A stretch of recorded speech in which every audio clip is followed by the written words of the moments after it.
여러분 안녕하십니까? 쩐데리TV의 쩐데리입니다. 구독, 좋아요, 알람 설정까지 부탁드리겠습니다.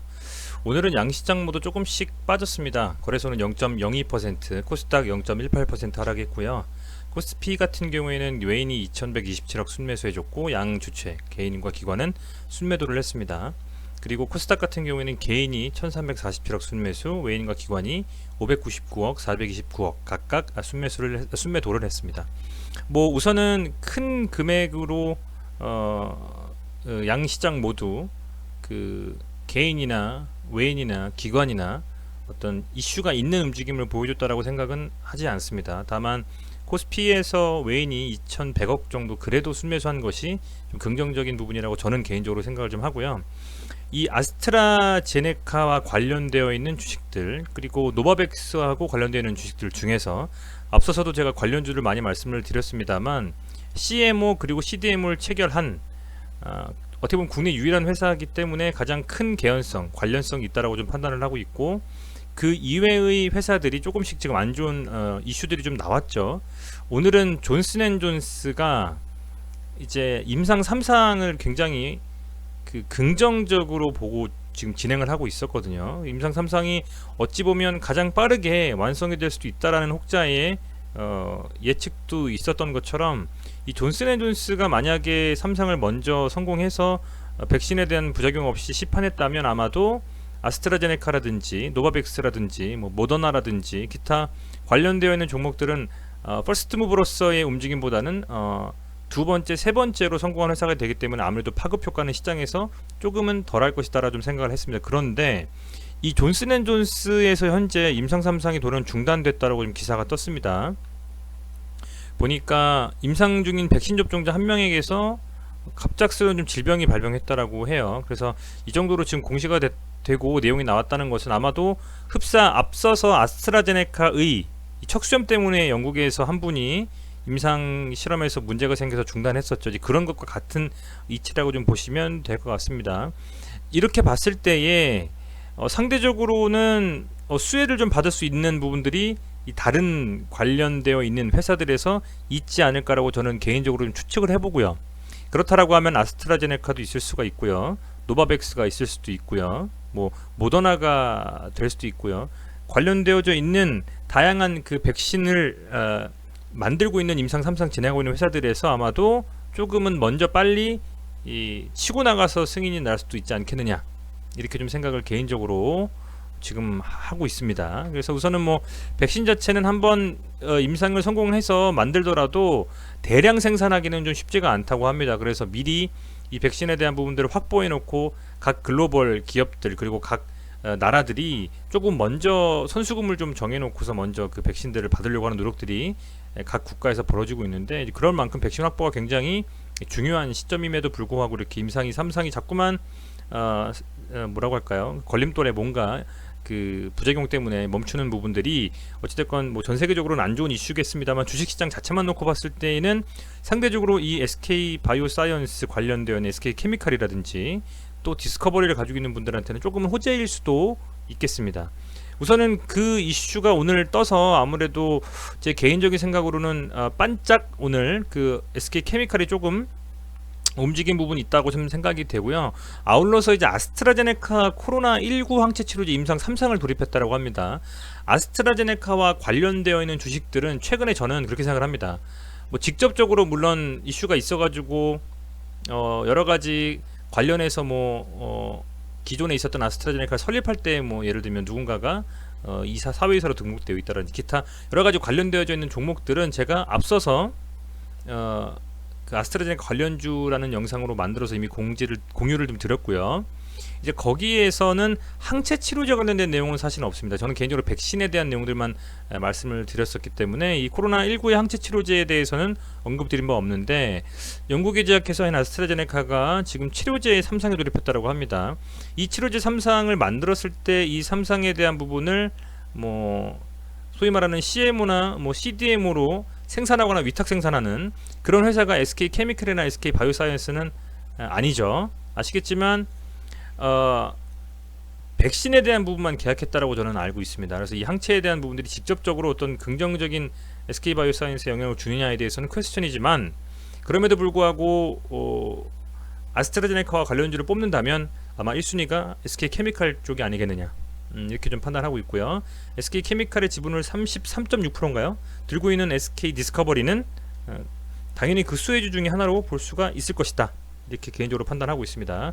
그래서 좀 차트에 대해서 다시 한번 볼 필요가 있겠다라고 좀 말씀을 드리고요. 보시면 오늘 SK케미칼은 0.42% 하락했습니다. 그런데 거래량 없이 어떻게 보면 음봉으로 마감을 했는데 상승 출발 후에 밀렸어요. 그 상승 출발이라 함은 시초에서 보면 오늘 시초에서 말씀드린 저 두 가지 이슈 때문에 이렇게 갭으로 띄우고 움직였고, 그렇게 해서 밀린 후에는 그냥 지지부진한 움직임으로 마감을 했습니다. 아시겠지만 갭 뜬 후에 음봉이 이렇게 길게 빠지고 거래량 터지면 이거는 사실은 털어내는 움직임이거든요.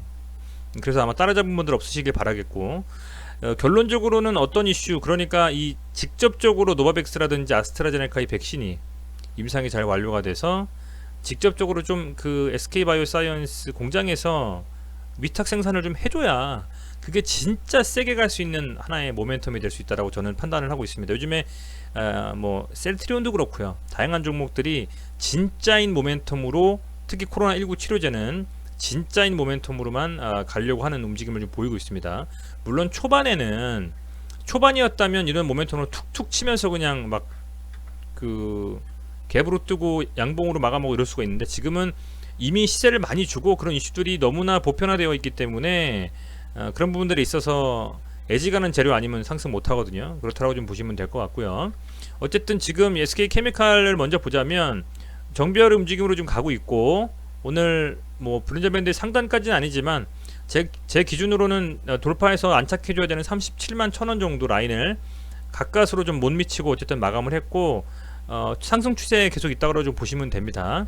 그리고 매동 같은 경우에 케미칼은 오늘 기관이 거진 지금 6거래일째 꽤 많은 금액들을 순매수하고 있습니다. 오늘도 80억 순매수, 140억, 270억 이렇게 쭉 계속 지금 순매수를 하고 있다는 부분이 아마도 이제 아스트라제네카와 관련되어 있고, 또 하나 실적 시즌, 그러니까 어닝 시즌이잖아요. 그런 부분도 조금은 영향이 있을 거라고 좀 판단을 하고 있습니다. 그런 여러 가지 기대감에 이렇게 개인의 좀 순매수가 이어지고 있다라고 좀 판단하시면 될 것 같고요. 기관의 순매수가 이어지고 있다고 판단하시면 될 것 같고요. 아울러서 이제 개인들이 순매도하는 부분은 뭐가 어찌됐건 전 좋다고 보고 있습니다. 그런 부분들 참고하셨으면 좋겠고요. 다만 오늘 웨인이 코스피에서 2,100억 가까이 순매수했음에도 불구하고 SK케미칼에는 순매도한 점, 요점은 조금은 아쉽습니다만 충분히 뭐 매동은 변할 수 있고 하기 때문에 기관에서 이렇게 들어와 주는 것은 상당히 긍정적이다라고 말씀을 다시 드리겠습니다. 자, 그리고 SK케미칼 우를 보면 오늘 케미칼으로도 1.58% 하락 마감했는데, 오늘 사실 시장이 좀 밀려서 그런 것 같기도 해요. 이렇게 지금 띄워놓고서 지금 밀렸거든요. 뭐 이 정도는 그냥 뭐 그렇다고 생각을 합니다. 큰 이슈 없다라고 좀 보고 있고요. 어쨌든 추세 자체는 얘도 지금 보면 이렇게 안착해주고 넘겨줘야 될 라인이 한 18만원 정도 라인 위에서 놀고 있기 때문에 긍정적인 좀 움직임을 지속적으로 예측할 수 있을 것이라고 생각합니다. 조금은 더 뜸들이고 나서 어떤 이슈와 재료를 머금고 상승하지 않겠느냐, 그렇게 역시 판단하고 있고, SK케미칼은 뭐 직접적으로 SK바이오사이언스 지분을 뭐 99% 가까이 가지고 있기 때문에 SK바이오사이언스와 관련된 어떤 이슈도 다 재료화 시켜서 주가에 반영할 수 있는 주식이다라고 판단을 한다면, 그 여러 가지를 아울러서 디스커버리가 수혜를 볼 수가 있을 거라고 판단을 하고 있고요. 추세는 SK케미칼보다는 조금 약하지만 그래도 이 양봉, 그러니까 기준봉이 되었던 이 양봉의 상단이라고 하면 67,000원 정도인데 이제 거진 다 왔다고 보여집니다. 여기서 조금 이제 눌림을 좀 가지고 조정 후에 67,000원을 훌쩍 뛰어넘는 움직임으로 아마도 앞서서 다시 한번 돌파 시도를 해야 되는 76,000원의 볼린저 밴드 상단을 돌파할 것이라고 예측을 하고 있습니다. 물론 아스트라제네카와 관련되어 있는 악재가 다시 시장에 나오지 않는다라는 전제하에 말씀입니다. 그래서 매동 같은 경우에는 오늘 개인만 순매수했고요.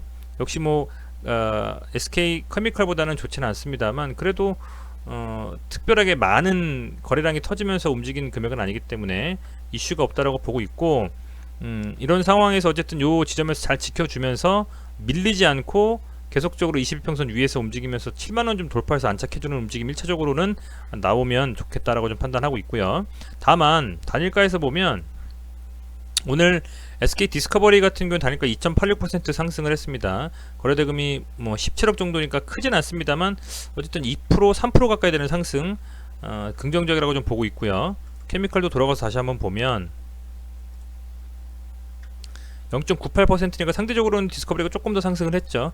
우선은 뭐 두 종목이 옥신각신 키 맞추기 하면서 상승의 추세로 지금 전환을 하고 있는데, 각각의 종목들이 어떤 특별한 그 뭔가 괄목할 만한 어떤 움직임, 그리고 이슈가 될 만한 어떤 차트의 상황이 된다면 뭐 당장 내일이라도 좀 말씀을 드리면서 구독자분들께 좀 매매하시는데 도움될 수 있도록 설명을 좀 하도록 하겠습니다. 그리고 마지막으로 디스커버리 우인데요. 얘도 거의 디스커버리 종목하고는 비슷한 위치에 있다고 좀 보여지고요.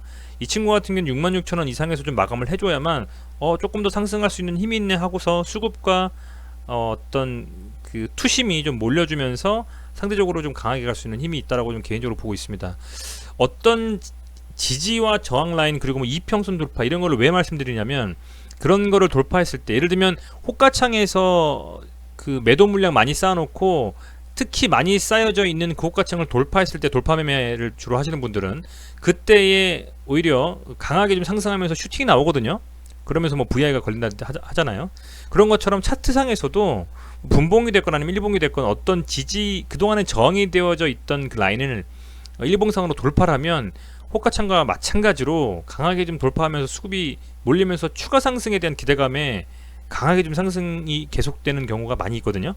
물론 그러다가 윗골이 다는 경우도 있겠습니다만, 이런 좀 묵직하게 그래도 이슈를 머금고 가는 종목들 같은 경우에는 특정 지지라인을 돌파해주면, 그리고 안착해주면 향후에 상승 추세로 돌아설 가능성이 큽니다. 그렇게 봤을 땐 디스커버리 우는 앞서서 제가 말씀드린 이런 양봉 캔들의 상단인 한 66,000원 정도를 돌파해주고 종가로 마감을 해주면 이런 움직임이 나왔다라고 해보세요. 그리고 거래가 좀 터졌다고 생각을 해보시면 매동을 확인하고, 매동이 또 외인과 기관 중에 양주치 하나가 많이 샀어요. 그럼 이거 전고점 뚫으러 가겠다는 움직임으로 수급이 바로 쏠릴 수가 있거든요. 그런 부분들을 이용해서 단기든 스윙이든 매매한다면 조금 물려서, 예를 들면 무릎에 샀어도 머리 꼭대기에서 못 팔더라도 뭐 허리든 뭐 어깨든 팔 수 있는 가능성이 있지 않겠습니까? 조금은 물려서 사더라도 그게 상승으로 어쨌든 수익 실현을 하면 되기 때문에, 그런 측면에서 제가 말씀을 좀 드리는 겁니다. 우선은 뭐 지금 세 종목 다 추세 전환을 좀 시도를 하고 있고요. 지수가 좀 반등함과 동시에 전체적으로 또 반등을 했다가 지수가 조금 밀리면서 다시 그 음봉이 좀 나오면서 마감을 했지만, 제 개인적인 생각으로는 이슈를 머금고 있고 지수와 어느 정도는 연동돼서 움직이는 이 네 종목은 바이오사이언스가 상장되어져 있는 이슈도 있고요. 많은 이슈가 산재되어 있기 때문에 충분히 좀 향후 상승에 대한 가능성을 크게 좀 보고 있다 라고 저는 개인적으로 좀 말씀을 드리겠습니다. 어느 지점에서 사냐 물론 중요하지만, 어떤 종목에 어떤 이슈가 있느냐, 그리고 매일 시장을 파악하면서 그 이슈가 시장에서 어떻게 나오고 있는지도 파악하면서 주식을 참여하신다면 상당히 매매하시는데 도움이 되실 거라고 판단하고 있고, 저도 그렇게 매매를 하면서 실력을 더욱더 키워 나가도록 하겠습니다. 네, 어쨌든 오늘 시청해 주셔서 감사드리고요. SK 바이오사이언스 관련된 이 네 종목은 조금 더 지켜보시면서, 아직 일주일에 반도 안 지났잖아요. 보통 이제 목금 되면 조금은 투심이 약화되면서 주말 기다리는 움직임이 나오고, 이제 그런 식으로 좀 매매에 대한 힘이 줄어드는데, 보통 이제 월에서 수까지는 조금 강하게 매매가 많이 이루어지는 부분이 있기 때문에, 오늘 미국 시장의 나스닥과 다우지수 어떻게 끝나는지, 그리고 내일 오전 시장에 나스닥 선물지수 괜찮은지 보시고, 내일에 어쨌든 오늘 단일가에서 SK 디스커버리가 좀 상승해줬기 때문에 내일 좀 좋은 이슈로 한번 올라갈 수 있는지 지켜보신다면 재미있는 시장이 되실 것 같습니다. 네, 매번 시청해주시고 좋아요 눌러주시고 해주셔가지고 정말 힘이 됩니다. 앞으로도 잘 좀 부탁드리겠습니다. 고맙습니다.